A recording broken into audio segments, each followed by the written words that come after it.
Hello students, welcome to MKH। Myself Manvi Chaudhary और आज हम पढ़ेंगे आपकी क्लास 7 का 10th चैप्टर जीवो में क्वेश्चन। तो चलो स्टार्ट करते हैं। फर्स्ट ऑफ ऑल अगर हम बात करें चैप्टर के नाम की, चैप्टर का नाम क्या है? जीवो में क्वेश्चन, यानी क्वेश्चन किसे, पहले हम अगर देखें कि क्वेश्चन किसे कहते हैं तो सांस, जब हम सांस लेते हैं और छोड़ते हैं तो इस प्रक्रम को हम क्या कहते हैं? श्वसन कहते हैं। ठीक है, सांस लेना और सांस छोड़ना क्या कहलाता है? श्वसन कहलाता है। जीव कौन से होते हैं? यानी संजीव। ये हमने लास्ट क्लास में पढ़ा था कि संजीव और निर्जीव में क्या अंतर होता है। संजीव कौन से होते हैं? जो क्या करते हैं? भोजन खाते हैं, वृद्धि करते हैं, श्वसन करते हैं।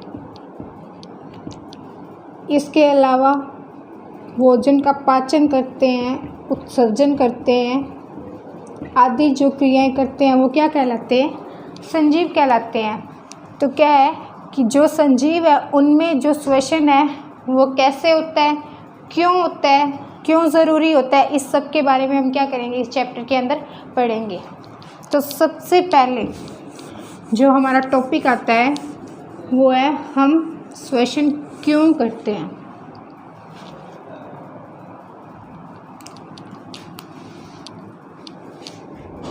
पहला टॉपिक है हम श्वसन क्यों करते हैं।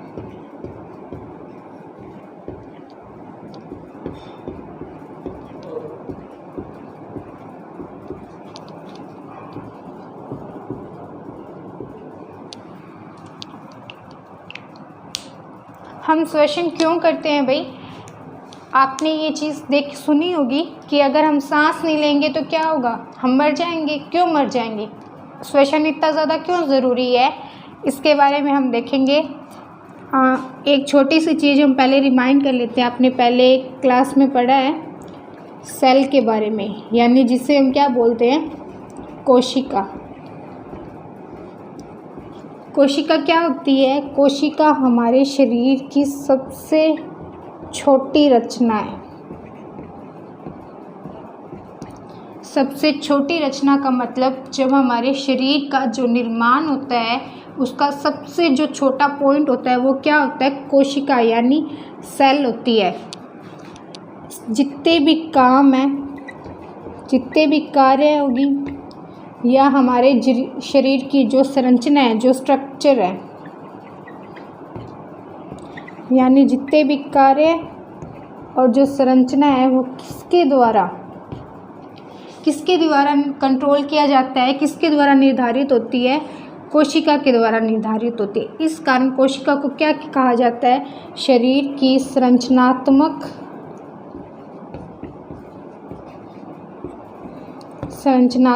व क्रियात्मक इकाई कहा जाता है।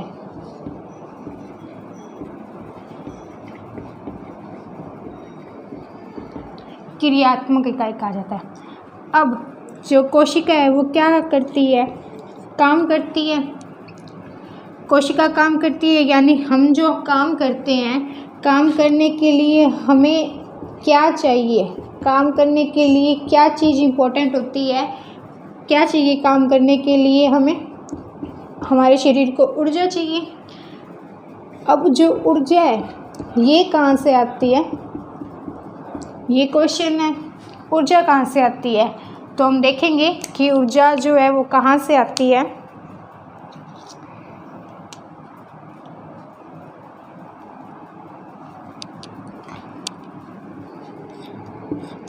हम जो खाना खाते हैं, हम जब भोजन करते हैं तो उसके अंदर क्या होती है? ऊर्जा होती है। अब ये तो ठीक है कि भोजन के अंदर ऊर्जा होती है, हमें ऊर्जा चाहिए। क्यों चाहिए? कि हम काम करते हैं। ये ज़रूरी नहीं है, ये चीज़ आप ध्यान रखना कि काम सिर्फ कि हम कोई भारी काम करें तभी ऊर्जा चाहिए, नहीं।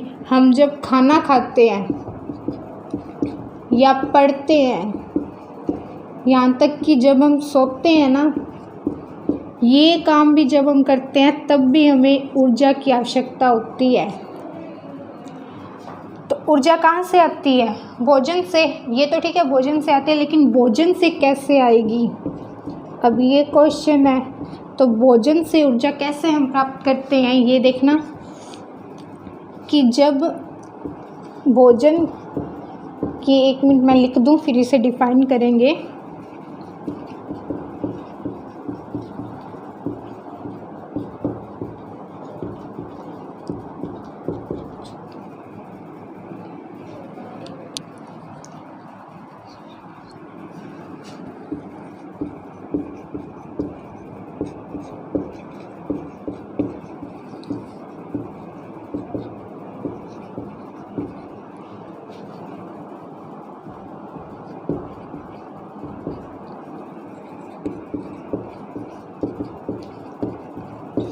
हाँ, तो जब भोजन से हमें ऊर्जा कैसे प्राप्त होती है कि जब भोजन के अंदर जो संचित ऊर्जा होती है, भोजन के अंदर जो ऊर्जा होती है वो श्वसन के समय, किसके समय? श्वसन के समय निर्मुक्त मतलब निकलती है। यानी भोजन अकेला लेने से हमें ऊर्जा नहीं मिलेगी कोई भी काम करने के लिए।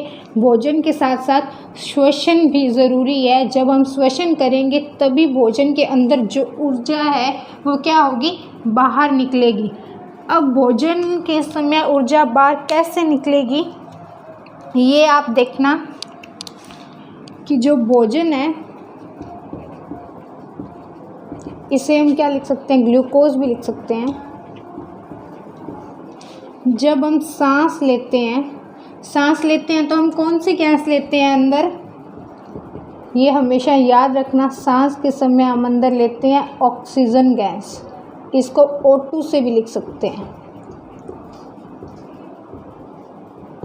O2 जब आप लिखो तो कभी ऐसे मत लिखना, O के सामने 2 मत लिखना, ये गलत होता है। ऑक्सीजन के अंदर O हमेशा, जो 2 लिखते हैं आप, जो 2 लिखते हो वो हमेशा O के पैरों में लिखा जाता है। इसको O2 बोलते हैं, इसको हम क्या बोलते हैं? ऑक्सीजन। जब हम सांस लेते हैं तो ऑक्सीजन क्या करते हैं? हमारे शरीर के अंदर लेते हैं और बाहर कौन सी गैस छोड़ते हैं? Carbon dioxide.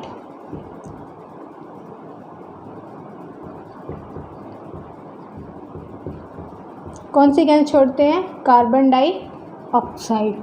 कार्बन डाइऑक्साइड को कैसे लिखते हैं? CO और O के पैरों में 2। ठीक है, तो जब हम भोजन जो है वो उसमें से ऊर्जा कैसे निकलती है ये देख रहे थे हम। भोजन है, अब जब हम श्वास लेंगे यानी ऑक्सीजन गैस की उपस्थिति होगी, श्वास लेते हैं तो कौन सी गैस लेते हैं? ऑक्सीजन।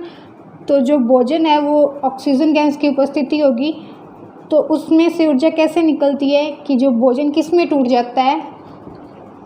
कार्बन डाइऑक्साइड प्लस जल। भोजन किस में टूट जाता है? ऑक्सीजन की उपस्थिति में। श्वास लेने पर कार्बन डाइऑक्साइड और जल में टूट जाता है, और क्या होती है? साथ में ऊर्जा बाहर निकलती है। ऊर्जा बाहर निकलती है। बाहर, शरीर से बाहर नहीं निकलती ऊर्जा। ऊर्जा क्या है? भोजन से बाहर निकलती है। भोजन से बाहर निकल के जो ऊर्जा है वो किस में जाएगी? काम हमारा कौन करती है? हमारा काम किसके द्वारा किया जाता है? किसके द्वारा कंट्रोल होता है? कोशिका के द्वारा कंट्रोल होता है। तो जो ऊर्जा है वो निकल के किसके पास आ जाती है?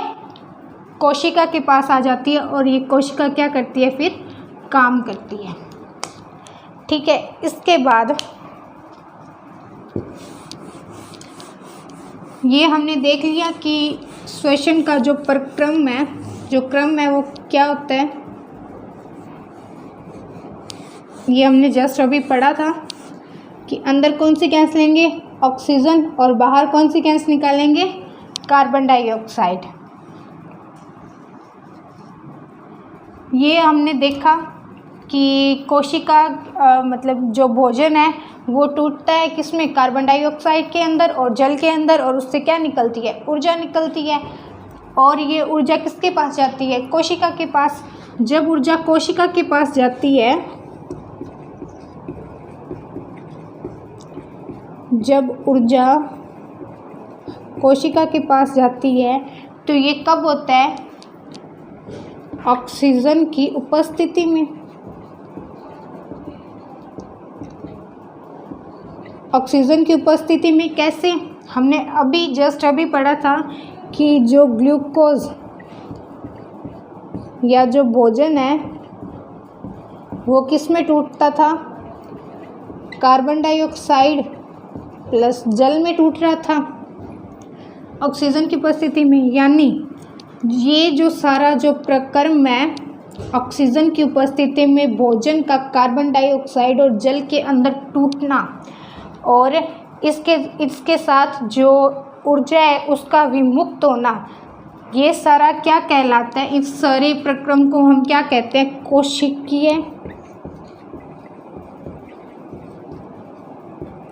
कोशिकीय श्वसन कहते हैं। कोशिकीय श्वसन क्यों कहते हैं? क्योंकि भोजन जब टूटता है कार्बन डाइऑक्साइड और जल के अंदर तो क्या निकलती है? इससे ऊर्जा निकलती है और ये ऊर्जा निकल के किसके पास जाती है? कोशिका के पास। कोशिका के पास जाती है, इसके कारण इसको हम क्या बोलते हैं? कोशिकीय श्वसन बोलते हैं। ठीक है। इसके अलावा जो ये हो गया कोशिकीय श्वसन। इसके बाद में ये आपके है कि जो श्वसन है वो कितने प्रकार का होता है? श्वसन के प्रकार है कितने प्रकार का है? 2 प्रकार का। 2 प्रकार का। कौन कौन सा? पहला तो है वायवीय श्वसन।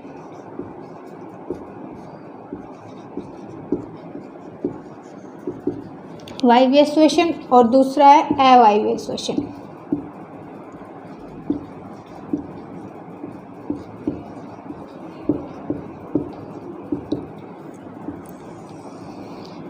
इन दोनों के अंदर क्या डिफरेंस है? अवायवीय श्वसन और वायवीय श्वसन किसे कहते हैं? देखिएगा कि जब भोजन ऑक्सीजन की उपस्थिति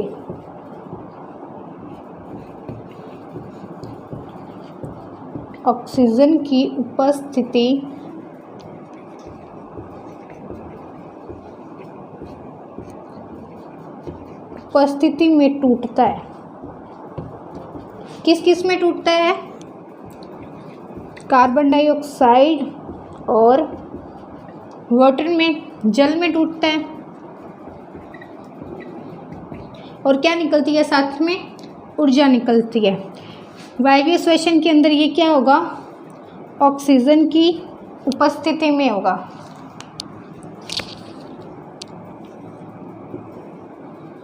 ऑक्सीजन की उपस्थिति में।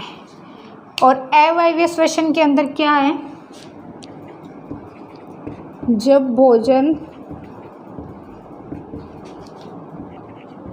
ऑक्सीजन की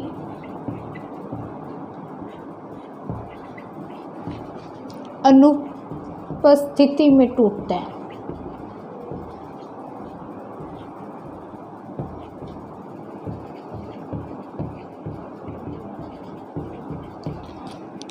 कब टूटता है? ऑक्सीजन की अनुपस्थिति, मतलब इसमें ऑक्सीजन चाहिए और अवायवीय में क्या होती है? ऑक्सीजन नहीं चाहिए। जब ऑक्सीजन की उपस्थिति में टूटेगा तब तो क्या निकलेगा? कार्बन डाइऑक्साइड और जल निकलेगा। लेकिन जब ऑक्सीजन की उपस्थिति में भोजन नहीं टूटता तो क्या होता है? भोजन किस में टूटेगा?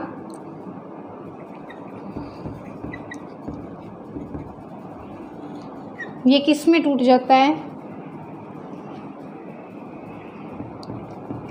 अल्कोहल प्लस जल में टूटता है। अल्कोहल प्लस जल में टूटता है। ठीक है। और ये किस में टूट रहा था? कार्बन डाइऑक्साइड प्लस जल में टूट रहा था। अब एक चीज़ अगर हम देखें कि श्वसन, ये दोनों ही श्वसन के प्रकार हैं, ऑक्सीजन की उपस्थिति में भी हो रहा है और ऑक्सीजन की अनुपस्थिति में भी हो रहा है ना। तो दिमाग में एक बात आती है कि ऑक्सीजन है तब भी सांस ले रहे हैं, अगर नहीं है तब भी हम सांस तो क्या कर रहे हैं, ले रहे हैं। तो ऑक्सीजन की ज़रूरत ही क्या है? अगर ऑक्सीजन ना हो, ऑक्सीजन को हम क्या कहते हैं, जीवन के लिए सबसे महत्वपूर्ण गैस होती है।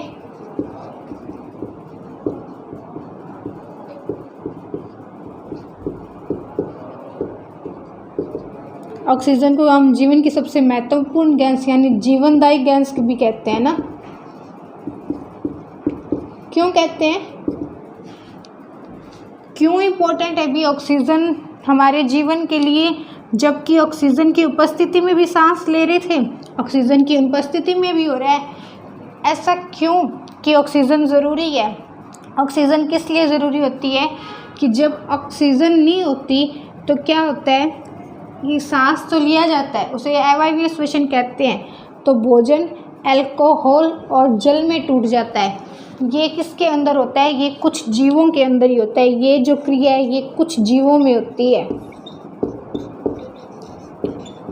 कुछ जीवों के अंदर होती है। इसका एक उदाहरण आपकी बुक में दिया हुआ है, ईस्ट। जो ईस्ट नामक जो जीव है उसके अंदर हमेशा अवायवीय श्वसन होता है। क्यों? क्योंकि ये बिना वायु के भी जीवित रह सकता है। और जो ईस्ट है ना, इसका उपयोग शराब बनाने में भी किया जाता है, शराब या बियर बनाने में भी किया जाता है। ठीक है, अगर अब हम बात, ये तो जीवों की बात थी, अगर हम बात करें मनुष्य की, क्या मनुष्य में ऐसा हो सकता है? ऐसा हो सकता है, मनुष्य भी कुछ टाइम के लिए अवायवीय श्वसन कर सकता है, लेकिन सिर्फ बहुत कम टाइम के लिए ऐसा हो सकता है, थोड़े टाइम के लिए। अगर थोड़े टाइम के लिए भी अगर अवायवीय श्वसन करता है तो क्या होता है कि जो पेशियों में यानी हाथ पैरों के अंदर क्या आ जाती है, ऐंठन आ जाती है, अकड़न आ जाती है। ठीक है, इस कारण जो ऑक्सीजन है वो हमारे शरीर के लिए क्या होती है, बहुत ज़्यादा ज़रूरी होती है। ठीक, इसके बाद एक चीज़ आती है कि कई बार जब हम ज़्यादा व्यायाम करते हैं या तेज दौड़ते हैं, कई बार साइकिल जब चलाते हैं, तो क्या होता है, हमारे शरीर के अंदर ऐंठन आ जाती है ना। कई बार होता है ना ऐसा, ऐंठन आ जाती है। ऐंठन क्यों आ जाती है, इसका क्या कारण होता है? इसका कारण होता है कि जब हम देखो, वायुमंडल के अंदर जो ऑक्सीजन की जो मात्रा है वो कितनी है, 21%। हम सांस लेते हैं तो हमारा शरीर कौन सी गैस लेता है, ऑक्सीजन लेता है। अब ये तो सीमित मात्रा में ही है ना, तो हमारा शरीर तो क्या करता है, सीमित मात्रा में वायु लेगा, सीमित मात्रा में ऑक्सीजन लेगा। अगर हमने ज़्यादा काम किया, ज़्यादा व्यायाम किया, ज़्यादा दौड़ लगाई या साइकिल चलाई तो क्या हुआ, हमारी एनर्जी ज़्यादा वेस्ट होगी। अब ज़्यादा वेस्ट होगी तो ऐसे तो है नहीं कि हम ज़्यादा सांस ले पाएंगे, सांस तो उतना ही लेंगे, ऑक्सीजन तो हमारे अंदर उतनी आएगी। तब उस स्थिति के अंदर क्या हो जाता है, हमारे शरीर में ऐंठन सी आ जाती है, हमारी जो पेशियां हैं वो क्या होती है, अकड़ जाती है। क्यों अकड़ जाती है? क्योंकि उस समय हमारे शरीर के अंदर ऑक्सीजन की मांग पूरी करने के लिए क्या होता है कि जो हमारी पेशियां हैं वो क्या करती है, अवायवीय श्वसन करती है, अवायवीय श्वसन करती है। तब क्या होता है, अवायवीय श्वसन करने पे क्या होगा कि जो थोड़े टाइम के लिए ही हम अवायवीय श्वसन करते हैं और क्या होगी, हमारी पेशियों में ऐंठन भी आ जाती है। इस कारण भी ऐंठन आ जाती है। क्यों आ जाती है? क्योंकि हमारे अंदर क्या होता है, अवायवीय श्वसन के दौरान जो भोजन होता है वो क्या होगा, लैक्टिक अम्ल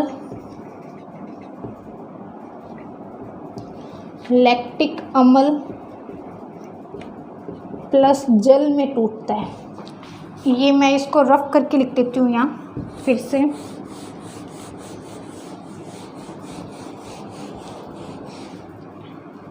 ये इसका है, ठीक है। भोजन किस में टूटता है, लैक्टिक अम्ल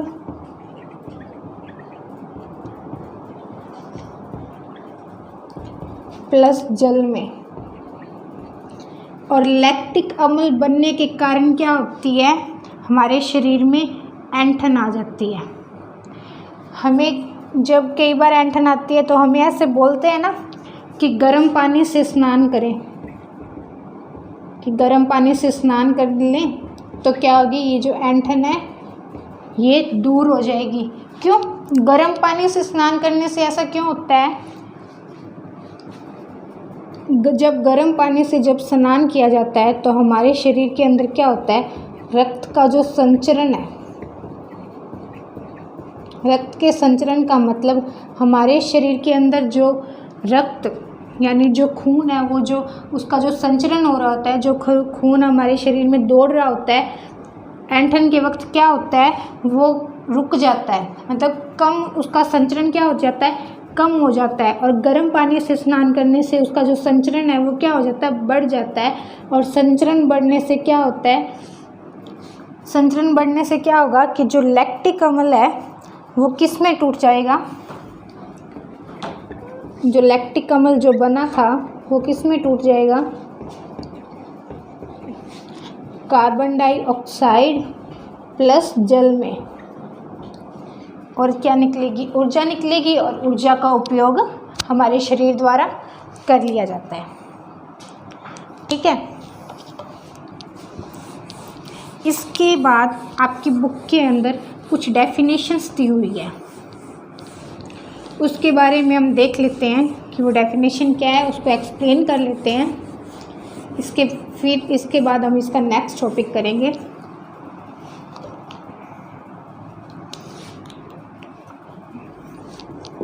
पहली डेफिनेशन दी हुई है अंतःश्वसन।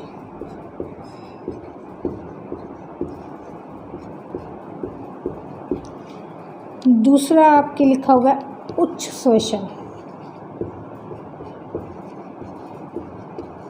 पहले ये दो देख लें, फिर तीसरी डेफिनेशन देखेंगे।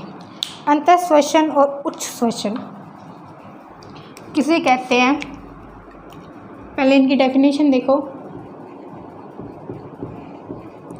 ऑक्सीजन समृद्ध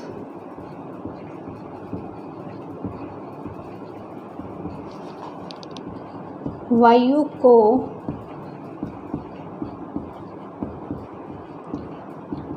शरीर के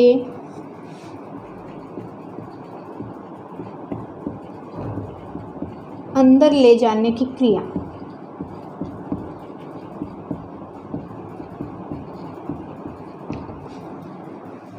उच्च श्वसन क्या होती है, कार्बन डाइऑक्साइड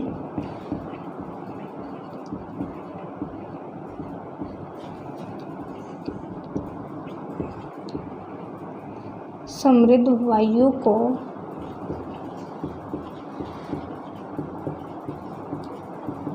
शरीर से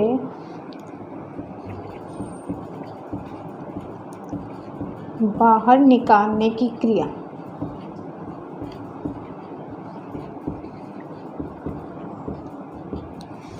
इसके अंदर देखो, ये डेफिनेशन क्या कहती है, अंतःश्वसन के अंदर ऑक्सीजन समृद्ध वायु को शरीर के अंदर ले जाने की क्रिया को क्या कहते हैं, अंतःश्वसन कहते हैं।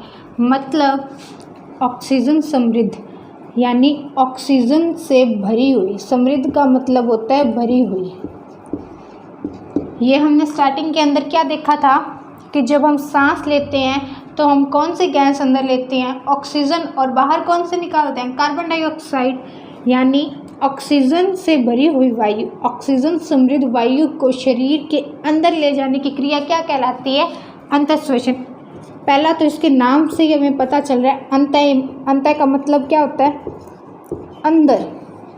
यानी ऑक्सीजन वाली जो वायु है उसको शरीर के अंदर ले जाने की क्रिया को क्या कहते हैं, अंतःश्वसन। उच्च का मतलब होता है बाहर।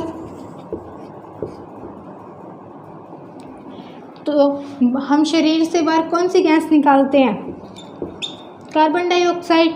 यानी कार्बन डाइऑक्साइड से भरी हुई वायु, कार्बन डाइऑक्साइड समृद्ध वायु को शरीर से बाहर निकालने की क्रिया को हम क्या कहते हैं, उच्च श्वसन कहते हैं। क्या कहते हैं, उच्च श्वसन। तो ये समझ आ गई। अंतःश्वसन, ऑक्सीजन से भरी वायु को शरीर के अंदर लेना क्या कहलाता है, अंतःश्वसन। और उच्च श्वसन, कार्बन डाइऑक्साइड समृद्ध वायु को शरीर से बाहर निकालने की क्रिया। ये तो हमने स्टार्टिंग में देखा था ना कि हम कौन से गैस अंदर लेते हैं, ऑक्सीजन, और बाहर कौन से निकालते हैं, कार्बन डाइऑक्साइड। और अंतः का मतलब क्या हो गया, अंदर। तो ऑक्सीजन वाली वायु को अंदर लेना, और उच्च श्वसन क्या हो गया कि कार्बन डाइऑक्साइड वाली वायु को बाहर निकालना।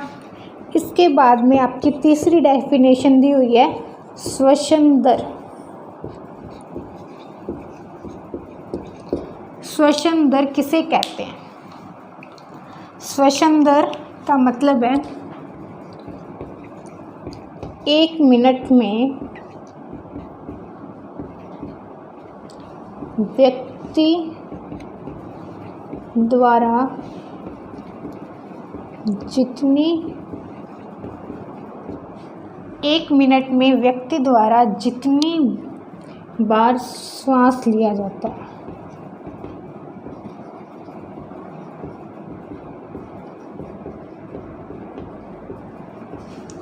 एक मिनट में व्यक्ति द्वारा जितनी बार श्वास लिया जाता है उसको क्या कहते हैं, श्वसन दर कहते हैं। ठीक है, 1 मिनट में हम जितनी बार सांस लेंगे उसको हम क्या कहेंगे, श्वसन दर। एक चीज़ आप ध्यान रखना, जो अंतःश्वसन और उच्च श्वसन ये दोनों क्रियाएं हैं ना, ये हमेशा साथ साथ चलती है, हमेशा साथ साथ चलती है। ऐसा कभी नहीं होगा कि अंतःश्वसन हो गया और उच्च श्वसन नहीं होगा, या उच्च श्वसन हो गया अंतःश्वसन नहीं होगा। जब अंतःश्वसन किया जाएगा तो उच्च श्वसन होगा ही होगा। ठीक है, और थर्ड हमारी डेफिनेशन थी श्वसन दर की, कि 1 मिनट में व्यक्ति जितनी बार सांस लेता है उसको हम क्या कह देते हैं, श्वसन दर।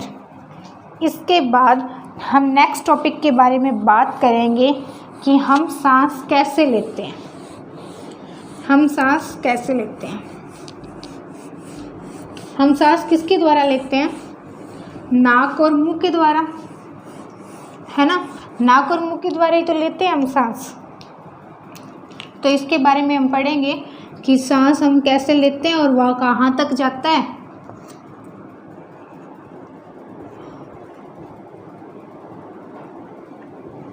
हम श्वास कैसे लेते हैं।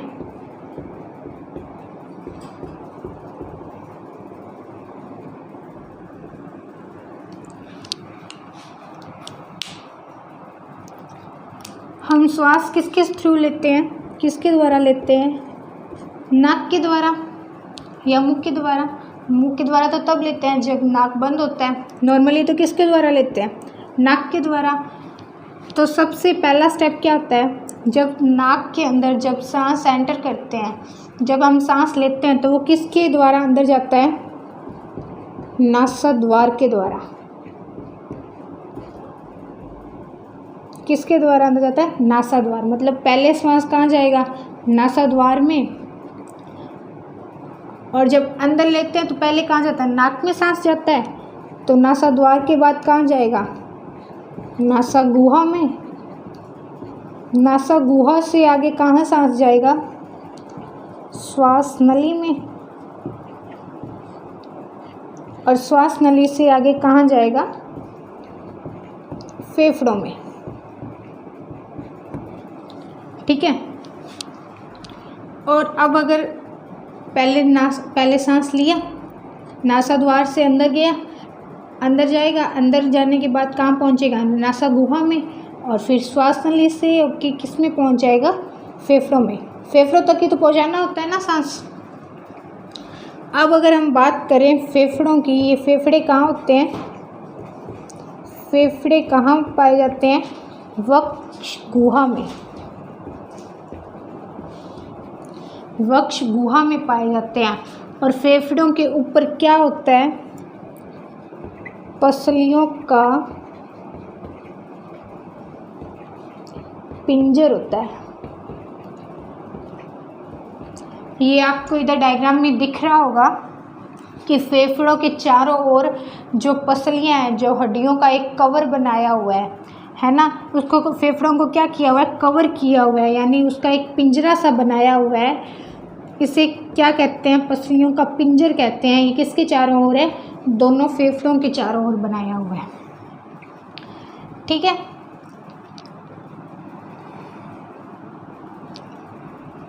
और ये कहाँ प्रेजेंट है? वक्ष गुहा में स्थित होते हैं।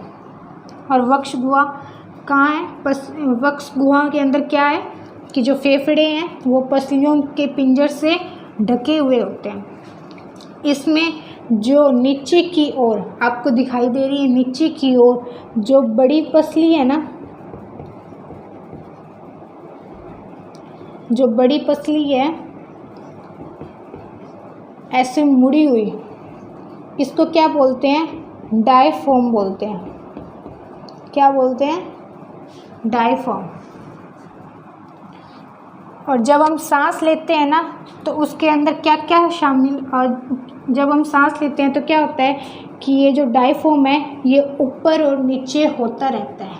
तो श्वसन के अंदर क्या होता है? डायफ्राम की भी गति शामिल होती है। ठीक है। क्या होता है? डायफ्राम की भी गति शामिल होती है। इसके बाद हम देखेंगे कि जब हम अतः श्वसन और उच्च श्वसन करते हैं तो इनके अंदर कोई चेंज होता है या नहीं होता फेफड़ों में। तो हम जब सांस लेते हैं तो क्या होता है कि हमारे जो फेफड़े हैं वो क्या होते हैं? फूल जाते हैं। और जब सांस बाहर निकालते हैं तो क्या होता है? फेफड़े फिर से पिचक जाते हैं, है ना। तो जब हम अतः श्वसन करते हैं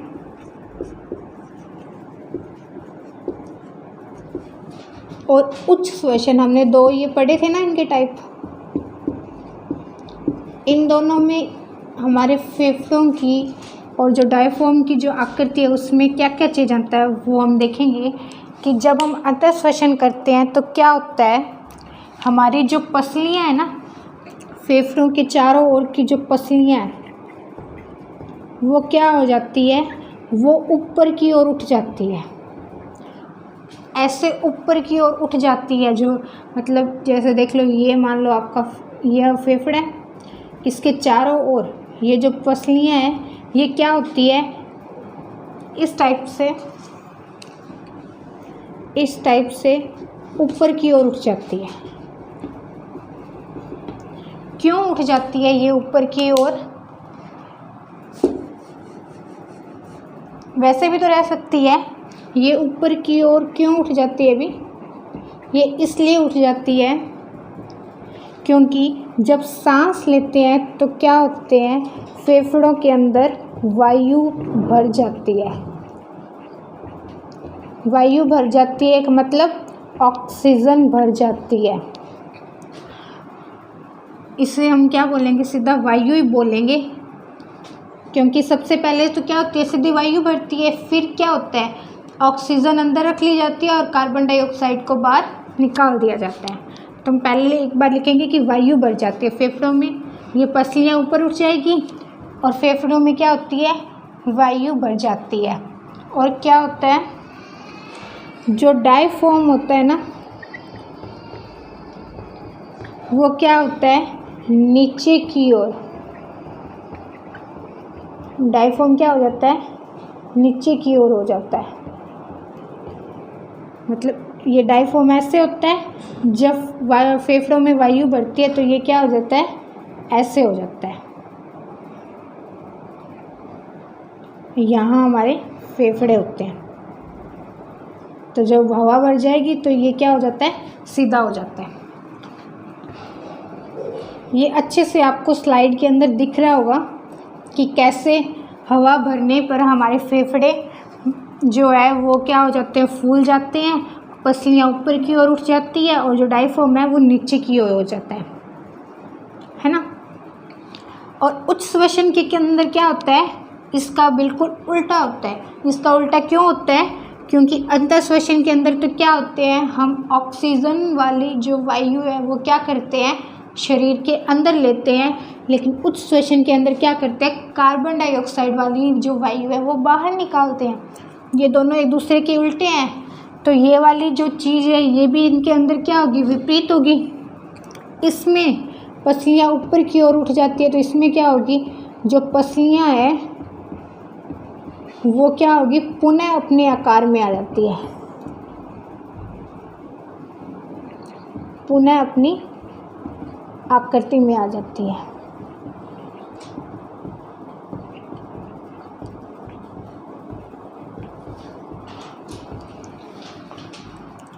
पसलियाँ क्या होती है, पुनः अपनी आकृति के अंदर आ जाती है। और क्या होती है, जो फेफड़ों की जो वायु है, फेफड़ों के अंदर जो वायु भर गई थी, मतलब फेफड़े फूलकर बड़े हो गए थे, वो भी क्या हो जाते हैं, पुनः अपनी पहले वाली आकृति में आ जाते हैं।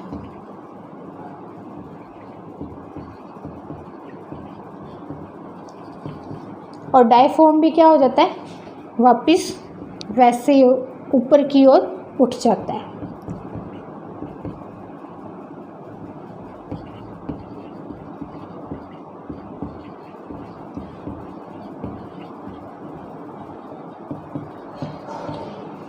ऊपर की ओर डायफ्राम उठ जाता है। अंतःश्वसन के अंदर एक चीज़ और होती है कि जब फेफड़ों के अंदर वायु भर जाती है तो वक्ष गुहा का जो आयतन है ना, वक्ष गुहा हमने किससे कहा था कि जिसके अंदर क्या थे, फेफड़े थे। कैसे थे, पसलियों के पिंजर से जो घिरे हुए थे। तो वक्ष गुहा का जो आयतन था ना वो क्या हो जाता है, बढ़ जाता है इसमें। लेकिन इसके अंदर क्या होता है, वक्ष गुहा का आयतन कम हो जाता है। क्यों कम हो जाता है, क्योंकि अंतःश्वसन में क्या होता है कि जो वायु फेफड़ों के अंदर भर जाने के कारण उनकी जो आकृति है वो बड़ी हो जाती है, इस कारण वक्ष गुहा का आयतन बढ़ जाता है। लेकिन उच्च श्वसन में जो वायु तो क्या है, फेफड़ों से बाहर निकल गई, फेफड़े पुनः पहले वाली आकृति में आ गए, पुनः वैसे हो गए, तो क्या है, जो वक्ष गुहा का जो आयतन है वो भी क्या हो जाता है, कम हो जाता है। ठीक है, ये तो थी मनुष्य की बात। अब एक बात हम सोच के देखें, क्या जो जानवर है, जो जीव है, वो भी सांस लेते हैं या नहीं लेते भी? जो जानवर होते हैं वो क्या होते हैं, संजीव होते हैं ना। क्यों संजीव होते हैं, क्योंकि वो सांस लेते हैं। अन्य जीव भी तो सांस लेते हैं। अगर सांस लेने को छोड़ दें तो जो अन्य जो जानवर होते हैं वो क्या करते हैं, वृद्धि करते हैं, भोजन लेते हैं, उसे पचाते हैं, उत्सर्जन करते हैं, अवशोषण करते हैं, ये सारी क्रियाएं करते हैं, मतलब वो क्या है, संजीव है। तो संजीवों का सबसे महत्वपूर्ण गुण कौन सा होता है, श्वसन लेना। तो अन्य जीवों में हम बात करें कि अन्य जीव भी श्वसन लेते हैं क्या, तो उसमें क्या देखेंगे कि इन जीवों के अंदर क्या होता है, इनका जो शरीर होता है, अन्य जीवों या कीटों की बात करें हम, इनका जो शरीर होता है उसके ऊपर क्या पाया जाता है, रंध्र पाए जाते हैं। इन पे क्या पाए जाते हैं, रंध्र पाए जाते हैं। और इन रंध्रों को हम क्या कहते हैं, रंध्र या इसे हम बोलते हैं छिद्र पाए जाते हैं। इनको हम क्या बोलते हैं,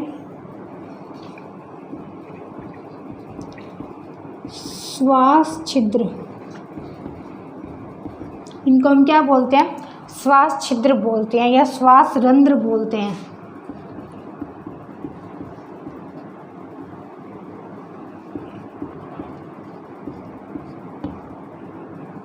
श्वास रंध्र बोलते हैं।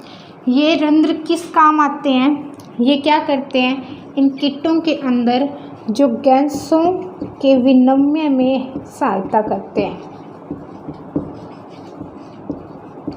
किस में सहायता करते हैं? गैसों के विनिमय में। गैसों के विनिमय से क्या मतलब है इनका? कि ऑक्सीजन और जो कार्बन डाइऑक्साइड है, जैसे मनुष्य ऑक्सीजन लेता है और कार्बन डाइऑक्साइड छोड़ता है, वैसे ही जो कीट है, जो अन्य जो जीव है, वो भी क्या करते हैं? ऑक्सीजन अंदर लेते हैं और कार्बन डाइऑक्साइड बाहर छोड़ते हैं। तो ऑक्सीजन का लेना और कार्बन डाइऑक्साइड को छोड़ना क्या कहलाता है? गैसों का विनिमय कहलाता है। मतलब जो गैसें हैं वो क्या होती है? बदल रही होती है। इसको क्या बोलते हैं? गैसों का विनिमय बोलते हैं। ठीक है, तो ये किसके अंदर तो कीटों के अंदर भी क्या होता है? गैसों का विनिमय होगा। गैसों का विनिमय होता है किसके? इसको हम क्या बोलते हैं? श्वास प्रणाल बोलते हैं। क्या बोलते हैं? श्वास प्रणाल या श्वास वातक बोलते हैं। ये इसको यानी कीटों के अंदर श्वास रंध्रों के द्वारा गैसों का विनिमय क्या कहलाता है?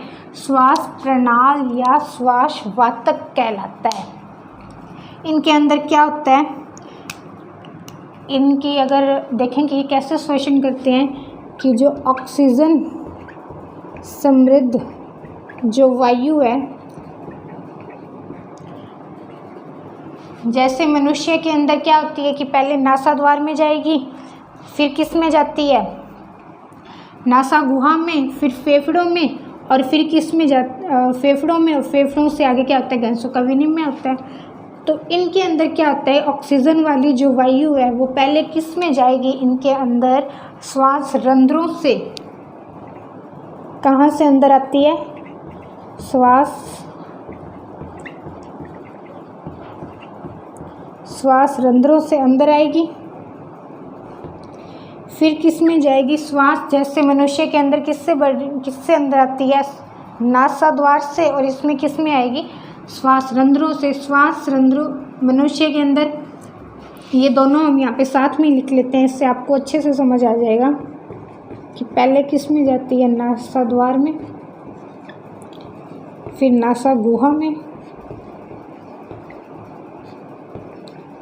फिर किस में जाती है? ये श्वास नली में, फिर जाती है फेफड़ों में। तो कीटों के अंदर क्या होता है कि पहले श्वास रंध्रों में जाएगी, फिर किस में जाएगी? श्वास नलों में जाएगी, और उसके बाद में उत्तकों में, और फिर कोशिका में। श्वास रंध्रों से जाएगी श्वास नलों में, फिर जाएगी उत्तकों में, और फिर जाएगी कोशिका में।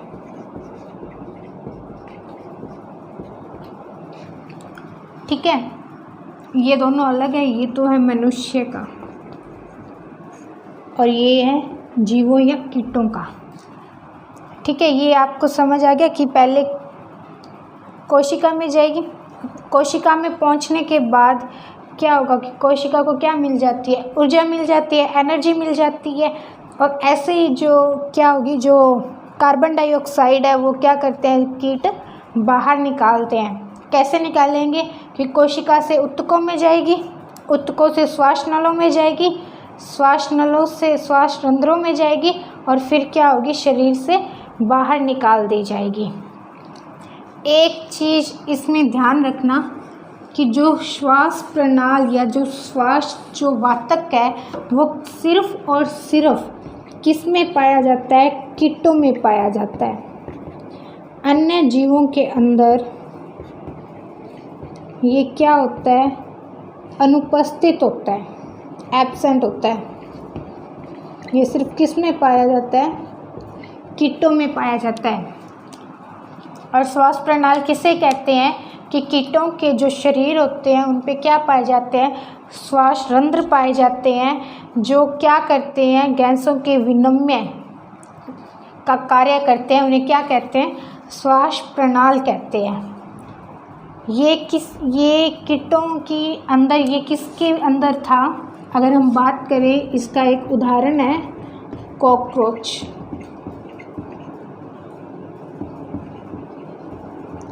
कॉकरोच इसका उदाहरण है। कॉकरोच के अंदर ऐसे ही श्वास लिया जाता है और छोड़ा जाता है। ठीक है।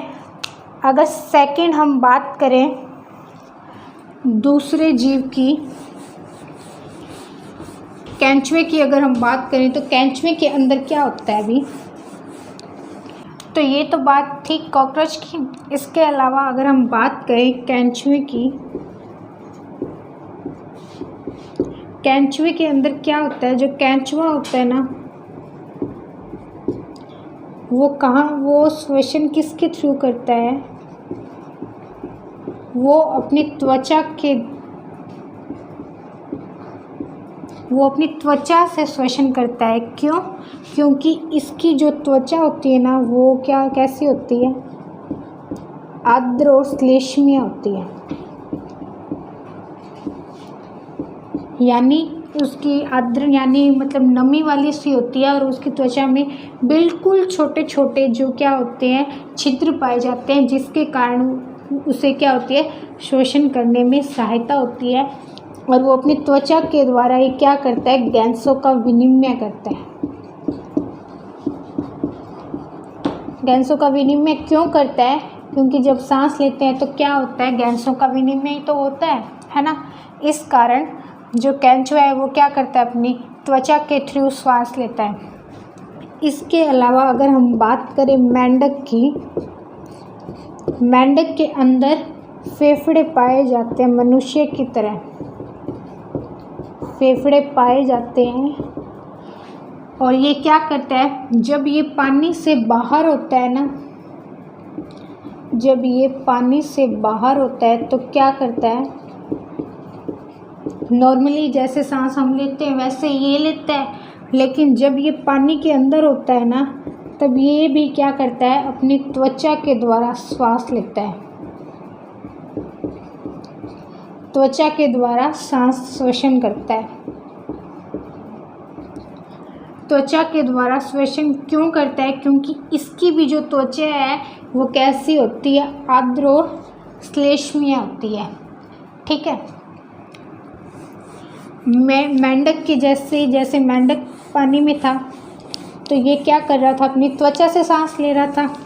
और जल में जो और भी अन्य भी जीव पाए जाते हैं, जैसे मछली है। मछली कैसे श्वास करती है? ये आपने देखा होगा 6th क्लास के अंदर कि जो मछली के जो शरीर के ऊपर उभरे हुए, क्या मतलब शरीर के ऊपर जो उठे हुए होते हैं, जिसको उसके पर भी कहते हैं, उनको गिल बोलते हैं हम, गिल्स, या क्या कह देते हैं इनको? क्लोम कह देते हैं। ये पाए जाते हैं। तो जल के अंदर जो मछलियाँ होती है वो किसके द्वारा श्वसन करती है? क्लोम या गिल्स के द्वारा श्वसन करती है। ठीक है।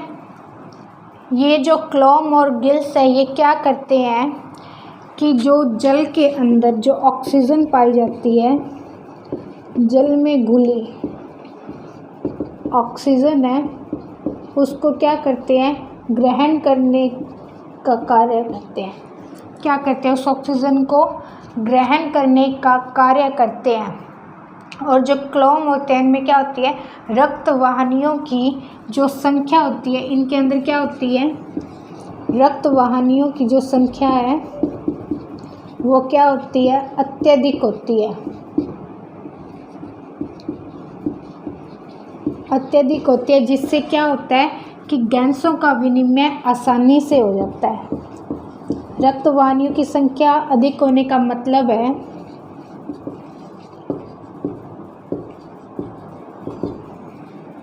इस रक्त वाहिनियों की संख्या अधिक होने का मतलब क्या है? होने से गैसों का विनिमय आसानी से क्यों हो जाता है? ये छोटा सा आप समझ लो कि हमारे शरीर के अंदर जब भोजन टूटता है, एनर्जी में ऑक्सीजन अंदर आती है। ऑक्सीजन किसके पास पहुंचती है? जब कोशिका के पास पहुंचती है तो एक कोशिका से दूसरी कोशिका तक जो ऑक्सीजन है वो पहुंचाने का काम कौन करता है? हमारा रक्त करता है, यानी जिसे हम खून कहते हैं। हमारा रक्त करता है। एक कोशिका से दूसरी कोशिका तक कोई भी चीज़ पहुंचाने का काम कौन करता है? रक्त करता है। इसलिए जो मछली है इसके क्लोम के अंदर रक्त वाहिनियों की संख्या अधिक होती है, तो क्या होता है? इसमें गैसों का विनिमय भी क्या हो जाता है? आसानी से हो जाता है। ठीक है, ये तो बात थी जीवों की। आपको याद होगा कि जब आपने सजीव और निर्जीवों के बारे में जब पढ़ा था तो हमने देखा था कि जो पादप है, जो पेड़ पौधे हैं, वो भी क्या करते हैं? श्वसन कर, वो भी किस में आते हैं? संजीवों में आते हैं। तो यहाँ क्वेश्चन आता है कि क्या पादप भी श्वसन करते हैं? श्वसन करते हैं। तो इसका आंसर है जी हाँ, जो पादप है ये भी श्वसन करते हैं, ये भी श्वसन करते हैं।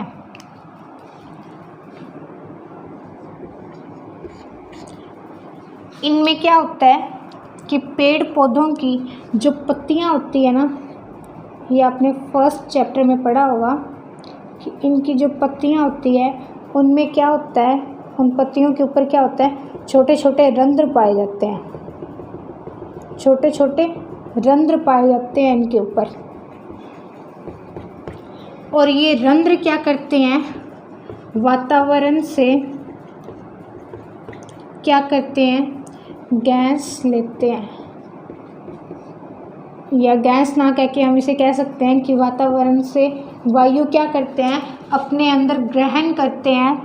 और ग्रहण करते हैं, वायु अपने अंदर ग्रहण करते हैं, मतलब ये कौन सी गैस अंदर लेते हैं? ये भी श्वसन के दौरान ऑक्सीजन गैस अंदर लेते हैं। श्वसन के दौरान ये भी ऑक्सीजन गैस अंदर लेते हैं। और कौन सी छोड़ते हैं? कार्बन डाइऑक्साइड छोड़ते हैं। ये बात ध्यान से सुनना कि पादप जो पेड़ पौधे हैं ये क्रिया किसके दौरान करते हैं? श्वसन के दौरान। सिर्फ और सिर्फ श्वसन के दौरान क्या करते हैं? ऑक्सीजन अंदर लेते हैं और कार्बन डाइऑक्साइड बाहर छोड़ते हैं। लेकिन एक चीज़ ध्यान से सुनना कि जब ये क्या करते हैं, और ये जो क्रिया होती है ना, जब श्वसन के दौरान ये क्रिया करते हैं, ये लगभग कब होती है? ये क्रिया रात्रि में होती है। ये प्रक्रिया रात्रि में होती है कि पेड़ पौधे ऑक्सीजन अंदर लेंगे और कार्बन डाइऑक्साइड बाहर निकालेंगे। सिर्फ और सिर्फ कब? जब ये क्या कर रहे हो? श्वसन कर रहे हो। जब पेड़ पौधे अपना भोजन बनाते हैं, जब क्या करते हैं? भोजन बनाते हैं। भोजन बनाते हैं तो ये कौन सा प्रक्रम, कौन सी क्रिया करते हैं? प्रकाश संश्लेषण की क्रिया करते हैं। और प्रकाश संश्लेषण की जब ये क्रिया करते हैं तो ये क्या करते हैं? वातावरण से कौन सी गैस लेते हैं? कार्बन डाइऑक्साइड लेते हैं, CO2।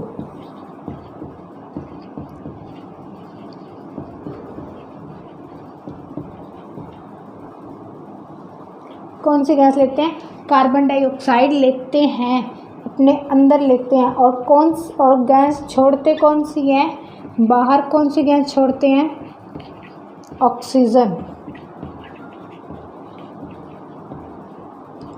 और ये जो प्रक्रिया है ये कब करते हैं? ये सिर्फ और सिर्फ भोजन बनाने के समय करते हैं।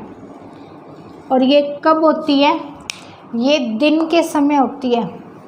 ये क्रिया कब होती है? दिन के समय। ये प्रक्रिया कब होती है? दिन के समय होती है। क्या कि कार्बन डाइऑक्साइड अंदर लेते हैं और ऑक्सीजन बाहर छोड़ते हैं। एक चीज़ सोचिए कि ये जो क्रिया है ये सिर्फ दिन के समय क्यों करते हैं, रात के समय क्यों नहीं करते? ये रात को भी तो कर सकते हैं ना, अपना खाना रात को भी तो बना सकते हैं। प्रकाश संश्लेषण की क्रिया रात को भी तो कर सकते हैं, क्यों नहीं कर सकते? क्योंकि प्रकाश संश्लेषण के लिए क्या क्या ज़रूरी होता है? सबसे ज़रूरी होता है सूर्य का प्रकाश, जो कब होता है? सिर्फ और सिर्फ दिन में होता है, रात में सूर्य का प्रकाश नहीं होता। तो इस कारण ये रात में क्या है, भोजन नहीं बना पाते, रात में ये सिर्फ श्वसन करते हैं और अंदर कौन सी गैस लेंगे? ऑक्सीजन, और बाहर निकालेंगे कार्बन डाइऑक्साइड। और दिन में क्या करते हैं? प्रकाश संश्लेषण का कार्य करते हैं। तो क्या करते हैं? कार्बन डाइऑक्साइड अंदर लेंगे और बाहर कौन सी छोड़ेंगे? ऑक्सीजन। ठीक है, ये तो थी बातों की बात। इसके साथ हमने ये जो चैप्टर पढ़ा है इसके अंदर हमें क्या पता चला है कि जो श्वसन है, जो श्वसन का जो प्रक्रम है, ये क्या है? हमारे जीवन के लिए सबसे महत्वपूर्ण प्रक्रम है। हमारे जीवन के लिए सबसे महत्वपूर्ण प्रक्रम है।